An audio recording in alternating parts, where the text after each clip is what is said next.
And welcome back, trainers. You're with Pewter City Jim. We're going to go ahead and carry on with our playthrough of Detective Pikachu Returns today. How we all doing? Whoa, we got a street brawl over here. Wrath. Hariyama. A Poliwrath and a Hariyama. They're squaring off. You can cut the tension with a knife. It looks like a fight could break out any second. We should probably avoid this alley so we don't accidentally set him off. Okay, alright, so we can't go that way. So there's like a jewel thief going around. I don't actually know which way we're supposed to go to get to that. Is it this way? That's the way to the crime scene. Oh, that's not the way to the crime scene. Okay, so this way. Follow Holiday. I didn't see which way he went. Oh, there he is. I appreciate you coming on such short notice, Tim. This way. The crime took place at the Dennis residence up ahead. Alright, let's see. Alright, let's enter.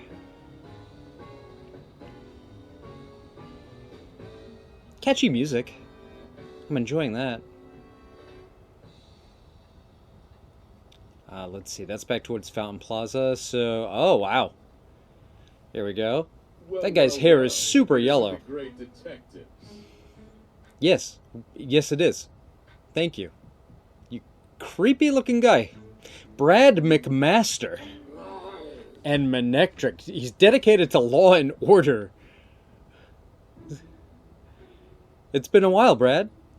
I see you're on the case, too. I suppose that means you are as well. Your private detectives do love sticking your noses into every little thing. Well, if Dennis hadn't requested you personally, I'd be asking you to leave right now. Yep, he's still a jerk. Think he's still holding a grudge from that time we showed him up? Nah. He says no funny business. Sheesh, no wonder you two are partners.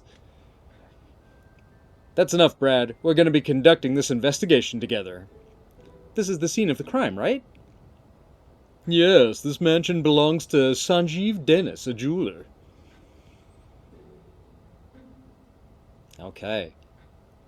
I'm hoping that's pronounced Dennis. It's only got one N, so I'm not entirely sure, but...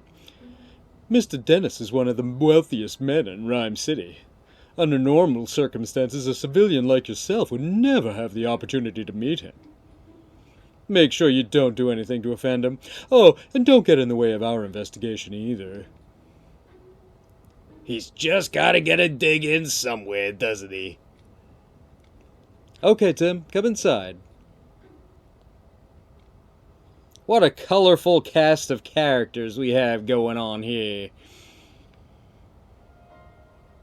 Ooh, the missing jewel. Alright. First floor of the Dennis residence. We're getting in on the ground floor, guys. Oh, is that him over there? I see. Alright, Tim. Mr. Dennis is waiting for you in the room to the right. Thanks, Inspector Holiday. Alright, let's go talk to Sanjeev. Where's Pikachu? There he is. Oh, he's got a Growlithe. So many dogs! Oh, Tim, I've been waiting for you. Oh, he seems nice. Alright, he's a jeweler. Oh, poor Growlithe. He feels like he did a bad job. Oh. My name is Sanjeev Davis. I'm a jeweler, and this is my partner, Growlithe. I'm Detective Tim Goodman, and this is my partner, Pikachu. Sorry to jump right into it, but could you please tell us what you know about the incident? About the crime that took place. A precious jewel was stolen while I was out of the house. It's called the Aurora Drop, and it's a very rare jewel indeed. The Aurora Drop? What a mysterious name. Magical, even. The thief injured one of my staff members and made off with the jewel. Whoa! It was a violent crime. Okay. Thankfully, my staff member's injuries were minor, and yet... Is something sticking out to you as odd? Well, the police are treating my trusted butler as the prime suspect. Oh, that's like the standard mystery trope, is that the butler did it. They think the butler did it? Could you tell me a bit more about the stolen jewel? It looks like this. Ooh, that is really pretty. Most gemstones must first be cut and polished into beautiful jewels, but the aurora drop is said to have naturally formed into its shape. The way it shines looks a bit like an aurora. Yes, that's precisely how it got its name. The aurora drop has been the subject of many a tale, but it was thought to be nothing more than fiction. Even among us jewelers, for the longest time, we called it the Jewel of Legend. Looks kind of like a duskstone. Wow, he wasn't kidding when he called it precious. I guess it's no surprise that someone wanted to steal it. It definitely sounds valuable. Where were you displaying it?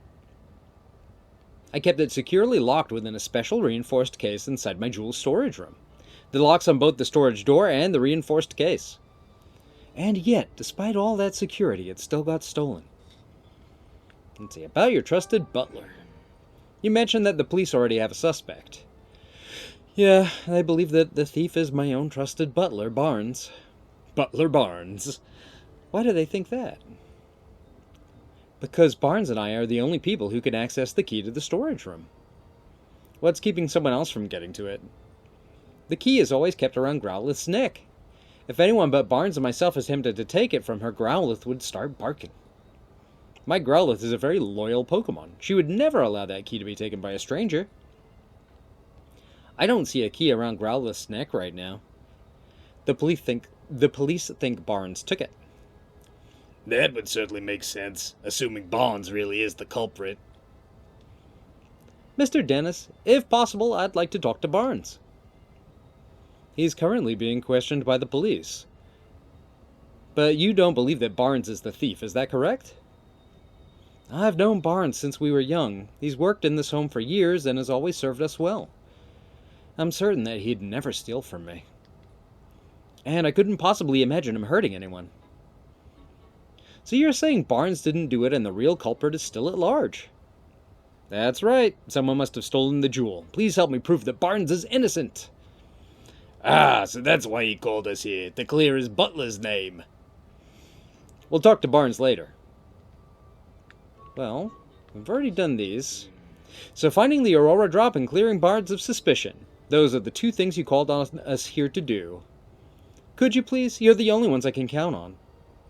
Our job is to investigate the case and reveal the truth. We won't know if Barnes is truly innocent until we look into this more. Yeah, the police must have at least some reason to suspect them. But we'll do what we can. If that's acceptable to you, we'll take the case. That's more than acceptable. Thank you, Tim. Great. In that case, may I start investigating the scene of the crime?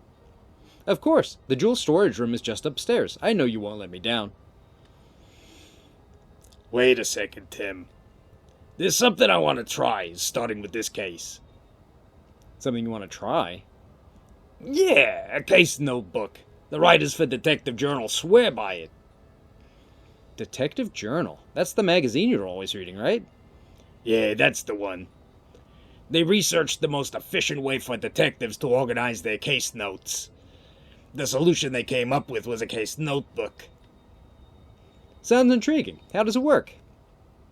I'm getting to that. First, open up your notebook. Oh. It's the X button. Alright. Okay. Sanjeev Dennis's jewel has apparently been stolen, but how did the culprit steal it? Investigate the scene of the crime on the second floor for clues. First, let's write in the notebook any burning questions that arise while we're investigating. We'll summarize the testimony and evidence that we've gathered during our investigation on the page below. The Aurora Drop is Mr. Dennis's prized jewel. Someone has stolen it. Okay. Can I do anything, or is that it? Okay, there we go. After we've collected enough testimonies and evidence, then the begin deducing option will appear. When you select this, we can start deducing the answers to our questions. We don't have enough testimonies or evidence right now, but once we do, we'll be able to start deducing. I guess actually using the notebook is the best approach. So Tim, what do we have to do right now? Well, we have to collect testimonies and evidence to figure out how the jewel was stolen.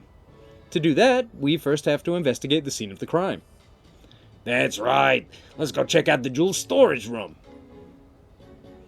Alright, let's go. It's upstairs.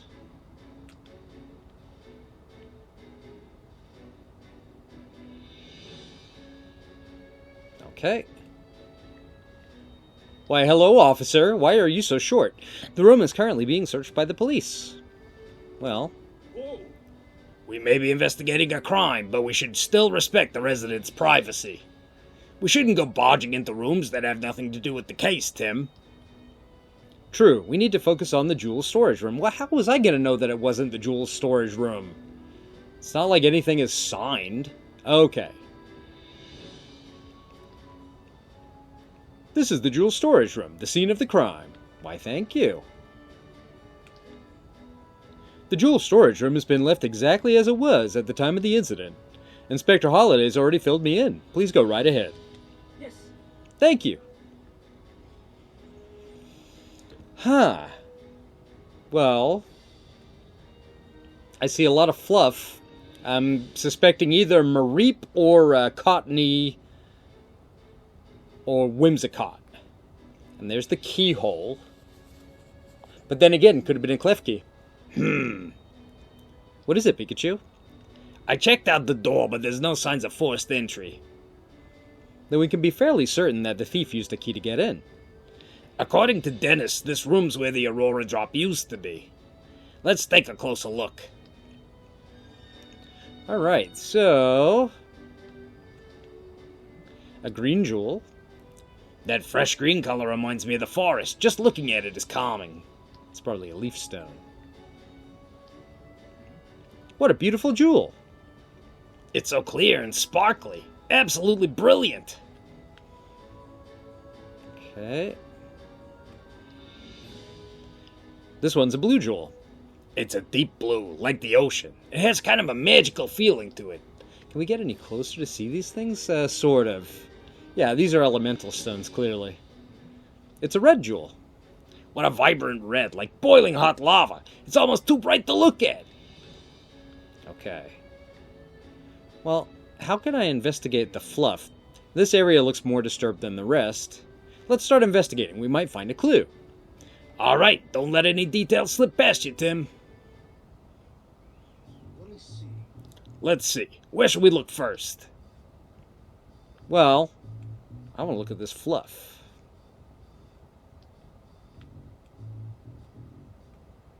Okay. There's a blue feather. Do you think the Pokemon it belonged to is in this room? Maybe it's from a Pokemon that lives in the mansion. Let's look into that later.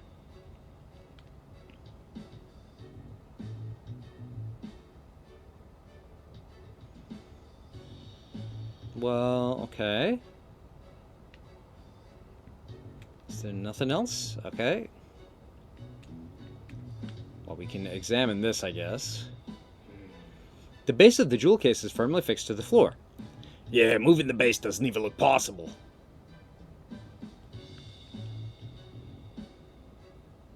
Where's the... okay. This is the only case that's damaged. Must be where they kept the Aurora Drop. The edge looked like it was sliced with a... oh, sliced clean with a blade.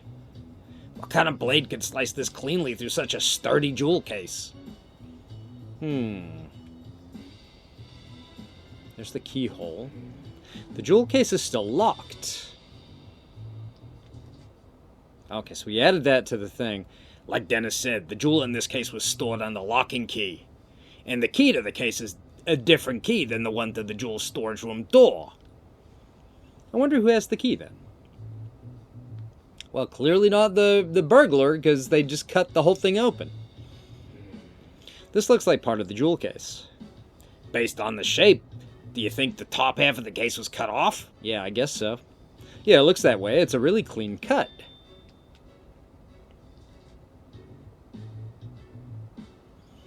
Slicing it must have taken one seriously sharp blade. I doubt a human could pull that off. So a scyther. There's some cotton on the ground. It looks really fluffy and soft. I mean, we saw Whimsicott drifting on the breeze. What's a bunch of cotton doing in here? Right. We've covered everything that I was wondering about. Any other spots you want to check? Well, is there anything else we can look at? You can examine Pikachu. Hey, Tim.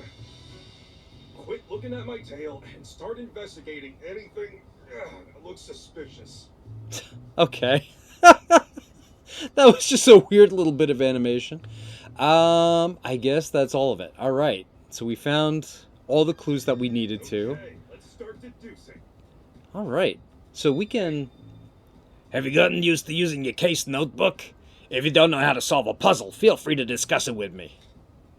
Okay. We need to find out how the thief managed to steal the jewel. Examining the crime scene will be critical to finding that out. We know the crime took place in the jewel storage room on the second floor, so let's be sure to have a closer look at where the Aurora drop was last seen. The thief must have left some evidence behind. Okay, let's start deducing. Okay, and then what is this? We got everything we need to make our deductions. Let's solve this puzzle, Tim. Yes. Okay. Okay. You probably figured out how the culprit stored the jewel by now, eh? Alright, select begin deducing in your case notebook. I mean, I got some guesses. Okay. We have a few plausible theories. Which do you think is right?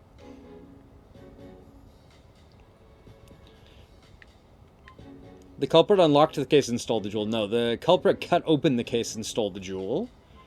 The culprit hasn't actually stolen the jewel yet. Huh. That might be interesting. I mean, they definitely cut the case open. I'm gonna go with this one. Okay. From what we've seen of the crime scene, we can tell that the jewel case was sliced open. After that, the Aurora drop was removed from the case and taken away. Right, and we saw that the jewel case was still locked, which supports that claim. We still need to investigate more to determine how the case was sliced open. But at least now we know how the thief got their hands on the Aurora drop. Yeah, we made a first step forward. The culprit appears to have cut open the case and taken the jewel. Okay. You understand how to use the case notebook now? Yeah, once I've got some evidence, I'll start deducing. Feel free to start deducing whenever you feel like it. Okay, well. After investigating the scene, we now know how the crime was carried out. We can be certain that the culprit sliced open the case and took the jewel from inside. But there's just one thing that's strange. Oh yeah? Yeah, think, Tim. What's strange about the way the crime was committed? The glass was cut, but the door wasn't. Jewel in storage room, yeah. Oh. The door to the storage room was opened with a key. But the jewel case was still locked when it was sliced apart. That's right. So that means the thief only had one of the keys, the one to the storage room. They didn't have the key to the jewel case. According to Mr. Dennis, only he and Barnes can access the jewel storage room. I understand why the police suspect Barnes, but I'm not so sure. Obviously, it'd be best if we could talk to Barnes ourselves, but he's still being questioned. We need to ask Mr. Dennis about the lock on the jewel case. Right. After we wrap up here, let's go ask him. Okay, I think we're done here. How's the investigation going, Tim? Oh, Mr. Dennis. Sorry I couldn't stand just waiting around. Have you discovered anything? It does appear that the culprit used the storage room key to gain entry.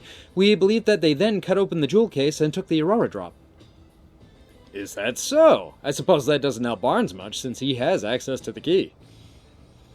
I have a question for you, Mr. Dennis. Who has the key to the jewel case? I have it right here. I always carry the key to the jewel case on my person. I've known Barnes a very long time, but I still won't give him this key. Ooh, okay. The security of the jewel case is my personal responsibility. Got it. So both Barnes and Dennis can access the key to the jewel storage room. But only Mr. Dennis has access to the key to the jewel case itself. That's valuable information, Mr. Dennis. Thank you. Really? I thought I might just be getting in the way, but I'm glad to hear that I could help. The Aurora drop is meant to become a symbol of revival for Rhyme City. You know who he reminds me of is Uncle Phil. but with more hair, obviously. Anyway, I'm counting on you, Tim. A symbol of revival. Let's ask Dennis about that later. The police suspect Brandon Barnes is the culprit. Butler Brandon Barnes. Begin interviewing the people and Pokemon in the mansion. The thief cut open the case to steal the jewel, but they had the key to get into the storage room. And the only people who have access to that key are Dennis and Barnes, so it makes sense that the police would suspect Barnes. If the key hadn't been used to unlock the storage room, Barnes wouldn't be under suspicion in the first place. Why would he do that, knowing people would suspect him? Maybe he didn't think that far ahead. In any case, based on what we found at the scene of the crime, we could just be certain... we can't be certain of anything just yet. We need to talk to Barnes and the other people in the mansion and hear what they have to say. Not just the people, the Pokemon too. I'll interpret for you when we talk to them. Alright, I'm counting on you, Pikachu.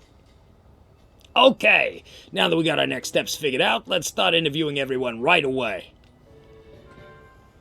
Alright. Well, we will definitely do that in the next episode. Hey, I want to thank you so much for joining me today, trainers. I really do appreciate it. I'm very much looking forward to catching you in the next one. But, till then, take care. Bye.